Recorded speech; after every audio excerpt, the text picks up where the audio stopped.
Hello viewers, আজকে ভিডিওটি খুব গুরুত্বপূর্ণ হতে চলেছে, কারণ আজকে আমি দেখাবো আপনার কাছে যদি জাতীয় পরিচয়পত্র নম্বর অথবা স্মার্ট কার্ডের নাম্বার আর জন্ম তারিখটা থাকে, তাহলে আপনি যে ব্যক্তির এই জন্ম তারিখটা আর জাতীয় পরিচয়পত্র, তার নাম, তার স্থায়ী ঠিকানা, তার বর্তমান ঠিকানা এবং তার পিকচার সহ তার পিতার নাম, এগুলো সবকিছু, তার পিতার নাম, তার মাতার নাম, এগুলো আপনি দেখতে পারবেন। এটা একটা টেকনিকের মাধ্যমে আপনি এটা দেখতে পারবেন খুব সহজে। কিন্তু অনেক সময় প্রয়োজন হয় ব্যক্তির নাম, ঠিকানা, তার পিকচার দেখার জন্য, তো আমাদের কাছে এনআইডি কার্ডটি নেই মনে করেন, তখন আপনি কিভাবে এটা দেখবেন, এই ভিডিওটার মাধ্যমে সেটা আপনি জানতে পারবেন।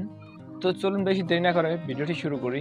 আপনি ব্রাউজার ওপেন করেন এবং এখান থেকে একটি ওয়েবসাইটে চলে যেতে হবে। এটা হলো lms.gov.bd।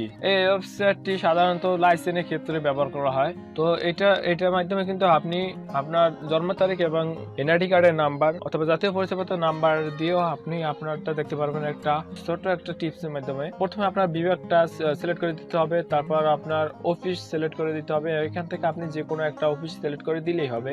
এরপর লাইসেন্সের ধরন এটা আপনি যে কোনো একটা দিয়ে দেবেন। দেওয়ার পরে আপনার নিচে যে একটা ফোন নাম্বার দিয়ে দিতে হবে আপনার। এখানে যে কোনো একটা দিলে হবে, এটা কোনো বিষয় না, দেওয়াটা যে কোনো একটা দেবেন। এখানে দেখুন অনেকগুলো ছক আসছে। এখানে প্রথম লেখা আছে জাতীয় পরিচয়পত্র অথবা স্মার্ট কার্ডের নাম্বার। এখানে আপনার জাতীয় পরিচয়পত্র অথবা স্মার্ট কার্ডের নাম্বারটা দিয়ে দিতে হবে। তো আপনি এখানে লিখে দেন। তারপর দেখুন জন্ম তারিখ লেখা আছে, এখানে আপনার জন্ম তারিখটা দিয়ে দিতে হবে।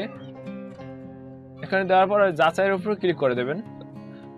দেখুন সাইডে কিন্তু আমার নাম চলে আসছে, বাংলায় লেখা চলে আসছে। এখানে আপনার পিতার নাম, তারপর মাতার নাম, নিচে লেখা আছে আবেদনকারী বর্তমান ঠিকানা এবং আবেদনকারীর স্থায়ী ঠিকানা এবং কি আবেদনকারীর ছবি।